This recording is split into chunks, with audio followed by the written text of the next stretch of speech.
국민의힘당은 지금 무엇을 하고 있는가?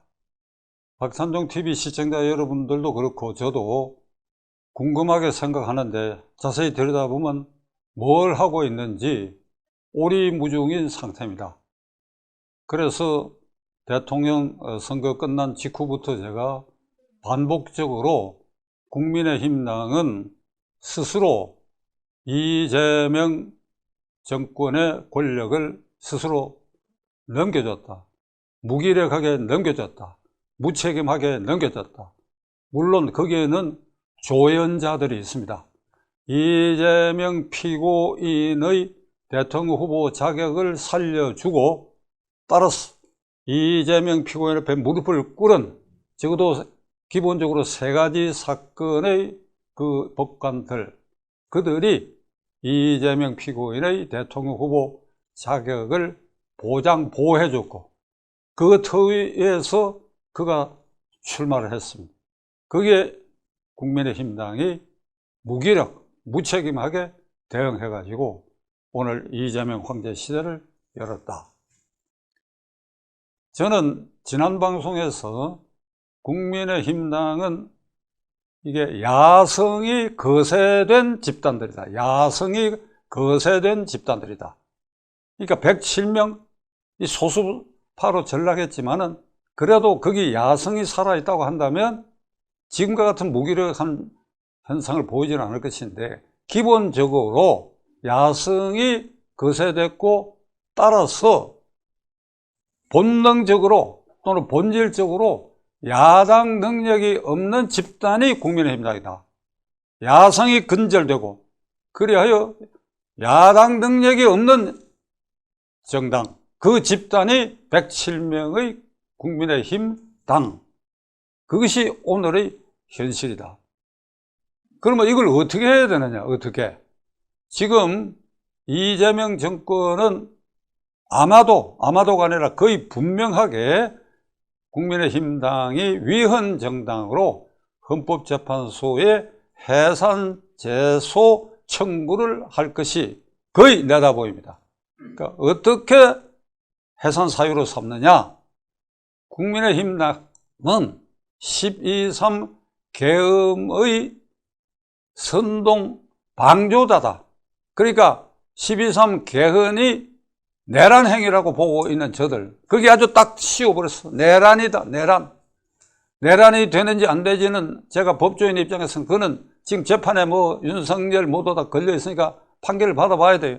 그런데 일단 내란이란 프레임 씌워가 이걸과 이번 선거에 곳곳의 프랑카드를 내란 종식이라는 그걸 가지고 49%를 얻은 것입니다. 자관, 그 내란 선동 방조 정당으로 몰아가지고 정당 해산 청구를 하고 그렇게 되면 어떻게 되냐? 헌법재판소에서 정당이 해산될 것입니다. 해산되면 어떻게 될 것이냐? 비례대표와 지역구 의원들에 대한 신분에도 이게 폐허가 될 가능성이 지금 굉장히 높은, 어떻게 보면 풍전등화와 같은 태풍 속의 갈대와 같은, 태풍 속의 촛불과 같은 그런 신세인데도 불구하고 지금 무엇을 어떻게 해야 할지 모르겠다. 의원총회 소집을 해놓고 연기를 하고, 그래서 저는 오늘 결론적으로 이렇게 말씀드리려고 합니다. 정권에 의한 물리력으로 해산 다양하게 가지고 폐허 위에 서기 전에 폐허가 되는 거예요. 스스로 당을 해체하라. 스스로 당을 해체하라. 그 다음에 어떻게 하느냐? 스스로 당을 해체하고 이재명 정권의 포각무도한 반민주적 정체를 반대해서 싸우고 온 국민의힘당 밖에 있는 자유민주 질서를 지키려고 하는 모든 개인과 제 세력을 한 동아리에 전부 묶어내야 된다. 이래서 범야 자유민주 질서 수호 결사체를 구성을 해. 거기에 그대들 107명은 개별적으로 그 안에 들어가야 된다. 그 틀을 만드는데 생각이 있다면 그것을 위해서 그대들 가운데 몇 사람이라도 노력해 주기 바랍니다. 그러면 그 다음 어떻게 되냐? 이것이 잘 뭉쳐지면 이걸 모태로 강력한 야당을 출현시킬 수 있다. 라고 하는 건 말씀을 드립니다. 오늘의 주제는 국민의힘 당이 물리력 이재명 정권에서 해산당하기 전에 스스로 해체해야 된다는 말씀. 그리고 그 다음은 어찌 되냐. 범야 통합결사체를 구성하는데 떠리는 국회의원 중에 몇몇은 그게 개별적으로 가담해라. 그렇게 해서 통합야당을 만드는 길을 가야 된다. 그것에 대한 모델로 제가 1954년의 초토화된 야당의 텃밭에서 호헌동지회를 구성해가지고 그것을 민주당으로 발전시킨 사례.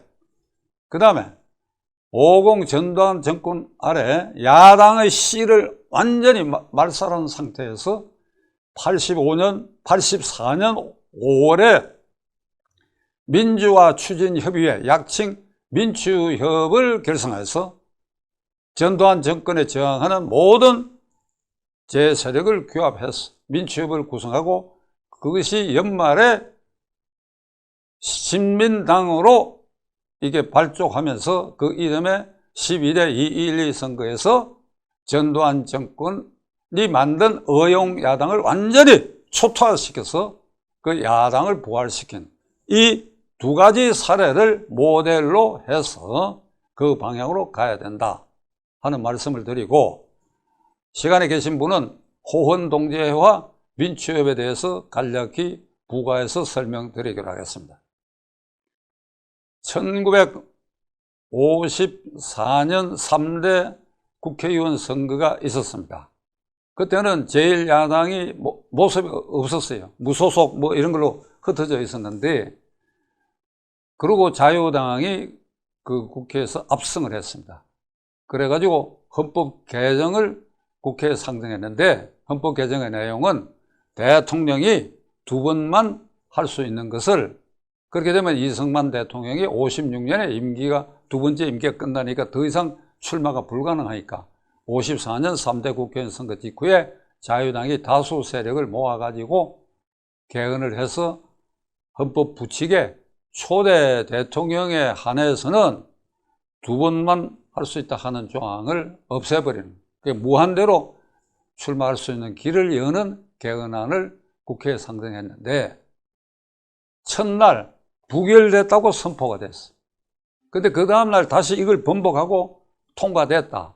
그 첫날 부결된 걸 다음날 통과시킨 것은 한 명이 못 알았던 겁니다. 참 공교롭게 됐어요. 지금 현재 제 기억만 갖고 이야기합니다. 135명, 그러니까 136명이 찬성해야 되는데 135표가 나와버렸어요. 그러니까 첫날 기각을, 그러니까 부결 방망이를 쳤는데 자유당이 24시간 동안 꼼수를 찾아내가지고 3분의 2는 135.333이다. 그러니까 사람을 소수점 이하로 나눌 수 없으니까 135에서 끊어야 된다. 그래가지고 135표도 3분의 2로 해석할 수 있다. 그게 이른바 4.4.5입 개헌입니다. 그 사람을 0.33으로 나눌 수 없다는 것이죠. 이 경우에 3분의 2는 153.33보다도 많아야 되는 겁니다. 그럼 136석이 돼야 되는, 결국 한 표가 못 알았는데 이걸 4.4.5입 개헌이라 해가지고 그게 이제 국민 여론이 악화되니까 거기에 반대했던 국회의원과 자유당 소속 국회의원이었지만은 그 개헌에 부표를 던졌던 김영삼 의원 등이 자유당을 탈당하고 모든 제야 세력을 모아가지고 호헌동지회를 만들었습니다. 그래가지고 그것이 결국 민주당으로 창당했는데, 여러분들이 아마도 기억하실 이름 신익희, 조병옥, 박순천, 장면, 정일형. 정일형은 정대철 헌정회 회장인 정대철 회장의 부친 뜻이지요. 그러니까 이런 이름들이 호헌동지에서 민주당을 창당한 모태가 돼가 야당을 부활시켜서 결국 4.19 투쟁을 통해 가지고 자유당 정권을 무너뜨렸다. 호헌동지회, 그것이 민주당, 요걸 모델로 말씀드리고, 두 번째, 전두환 정권 들어서고 정당 완전히 야당 초토화 됐어. 그래 의용야당을 만들었어. 그러니까 여당 민정당은 1중대고 2중대, 3중대, 4중대 요거는 의용이에요. 자기들이 공천자까지 찝어서 이렇게 만들었어요. 그 상태가 계속되니까 이게 견뎌낼 수 있습니까? 그러니까 85년 5월을 기해 가지고 김영삼, 김대중을 지지했던 사람들과 장외의 제야 세력이 뭉쳐가지고 민주화 추진협의회를 결성했는데 국내 언론에 보도가 안 돼요. 뉴욕타임스는 외신에 드디어 전두환 정권에 맞서는 정치 결사체가 구성됐다.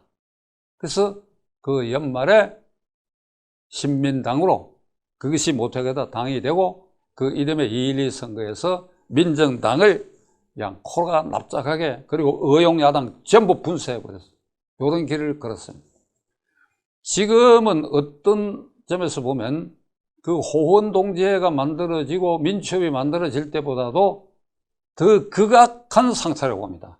표면상으로는 국회의원 뽑아가 3분의 2 가까운 이석을 획득했다.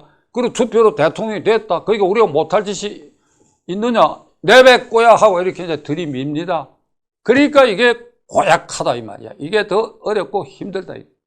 그러니까 지금이야말로 호헌동지회나 민주화 추진협의회보다도 더 결속력에 있고 더 광범한 자유민주 세력을 결집할 필요가 있다.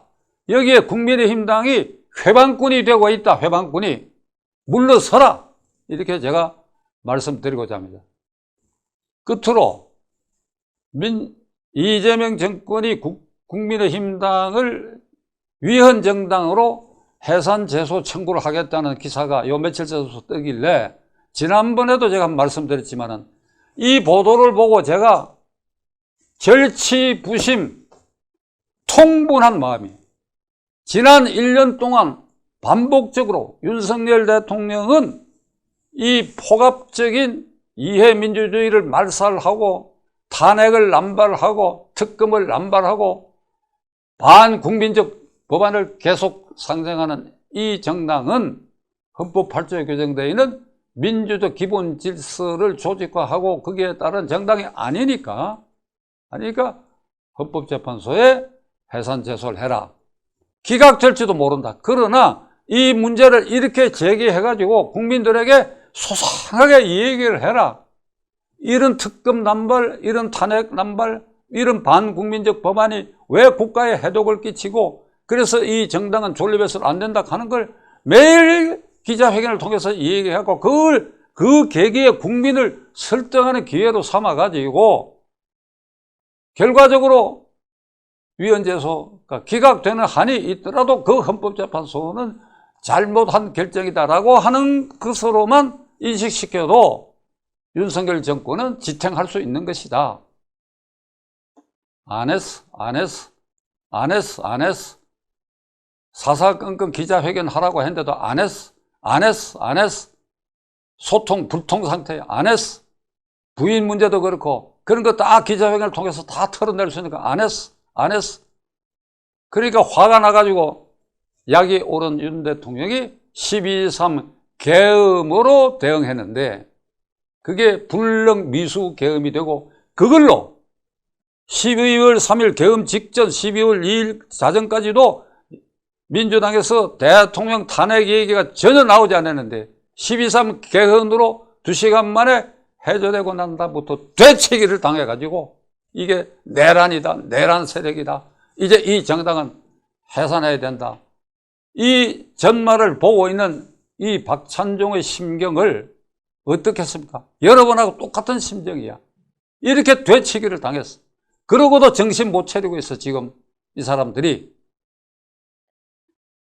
지켜보고 국민의 힘을 모아야 되고 그 중에서도 20, 30대 젊은이들이 다 바쁘고 그렇겠지만은 조금 여러분들의 생각에서 머리에서 한 10%를 할애해가지고 이 헌정 질서가 어찌 되고 있다 하는 것에 대해서 관심을 갖고 뜻을 모으는데도 여러분들이 앞장서 주실 것을 간곡히 부탁드려 마지 않습니다.